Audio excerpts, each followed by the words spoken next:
Éric Alt, magistrat, puisque là nous touchons, je crois, au cœur d'un problème français, mais pas seulement.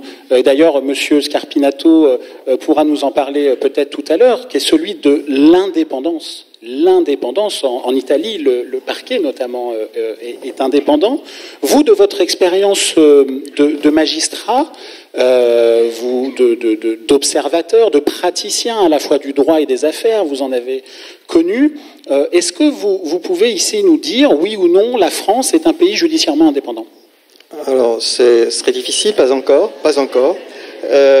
En Italie, le parquet est indépendant et il y a des OPJ qui sont dédiés spécialement au grand parquet et qui ne dépendent que de la hiérarchie judiciaire. Ça permet effectivement d'enquêter sur des affaires sensibles de façon différente. Je crois qu'en France, l'indépendance de la justice a toujours été un tabou. On parlait de Jacques Chirac tout à l'heure.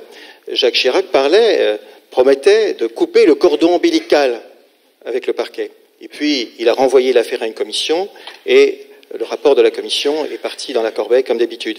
Je me souviens même que Nicolas Sarkozy avait promis à un moment de constituer en France un grand parquet national indépendant, un peu sur le modèle espagnol.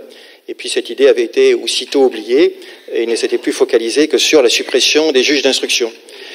Alors, le gouvernement actuel a fait un projet qu'on aurait pu souhaiter plus ambitieux encore, mais c'est un projet qui va incontestablement dans le bon sens. Et il est actuellement en suspens. Le tabou n'a pas encore pu être franchi, mais c'est un bon projet, en tout cas un projet qui va dans le bon sens. Je crois qu'il y a un tabou de l'indépendance de la justice, qu'il y a un tabou du secret défense. Lorsque, avec Anticor et d'autres associations, nous sommes allés voir les parlementaires lors des projets de loi sur la transparence et la fraude de l'année dernière, on a dit effectivement il y a un problème secret défense.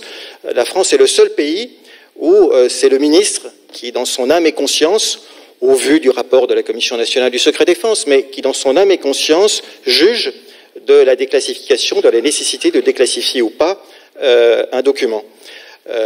Pour l'instant, ça n'a pas changé. Il y a un tabou du secret fiscal. Lors de la loi sur la fraude, on crée un procureur financier. C'est quelque chose d'important. Il a une compétence en matière de fraude fiscale. Bien, le procureur financier aurait normalement dû avoir la possibilité de prendre l'initiative de l'action publique sur la fraude fiscale. Et il y a eu beaucoup d'actions dans ce sens. Je fais partie de la plateforme contre les paradis fiscaux et judiciaires. Les parlementaires ont été interpellés sur le sujet. Nous avions même la Cour des comptes à nos côtés. Eh bien, il n'a pas été possible de faire évoluer les choses, et c'est toujours le ministre en charge de l'économie qui décide si oui ou non une affaire doit être poursuivie. Mais alors vous, à la fois acteur et observateur de ce monde-là, des va-et-vient au travers des époques et des majorités de gouvernement, nous n'inscrivons pas ce débat dans une question partisane, nous inscrivons précisément ce débat dans une question qui s'inscrit au-dessus des lignes idéologiques et partisanes, puisque nous pensons qu'il peut y avoir une communauté de vues dans la lutte contre la corruption, puisque nous en sommes tous ici, ceux qui nous regardent, les victimes invisibles au quotidien. Comment vous expliquez cette succession de tabous? Est-ce que c'est culturel? Est-ce que c'est institutionnel? Est-ce que c'est un pouvoir politique qui a besoin de se protéger pour survivre? Est-ce que vous avez une réflexion, une piste de proposition là-dessus? Peut-être que nous manquons de compétitivité démocratique. Je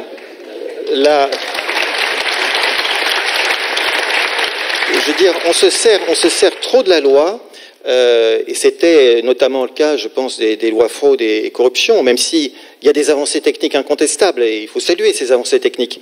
Mais c'est vrai que c'était une loi qui était faite pour communiquer une volonté politique, et pas une loi pour changer radicalement les choses.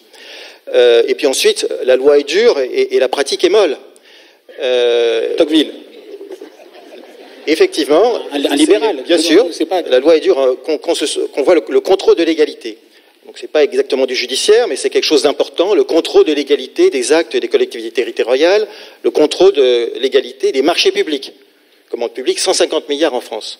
il y a un rapport sénatorial qui dit le contrôle de légalité est devenu une passoire à géométrie variable. Contrôle de légalité qui revient à l'État et aux préfectures. Voilà, tout à fait.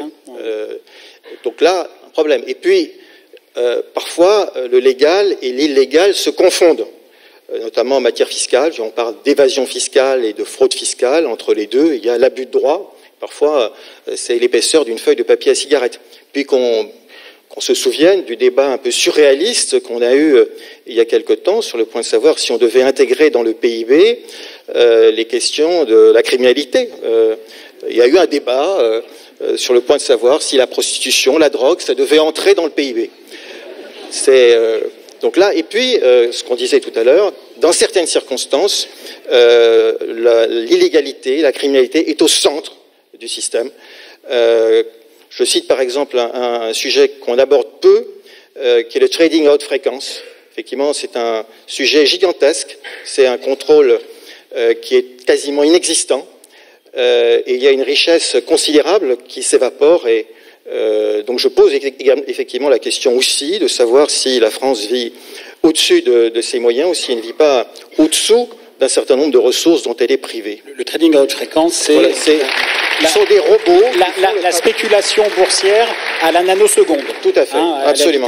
C'est un délit d'initié institutionnalisé comme dans Star Wars. Voilà. Ce que vous nous dites, en quelque sorte, c'est que ce qui pose problème, c'est pas toujours ce qui est illégal, c'est aussi ce qui peut être considéré comme légal. Et nous sommes là dans les champs qui ont été travaillés par un certain nombre de sociologues, la corruption blanche, la corruption grise et la corruption noire, plus ou moins tolérée par les citoyens et ou le pouvoir politique. Alors, je le dis pour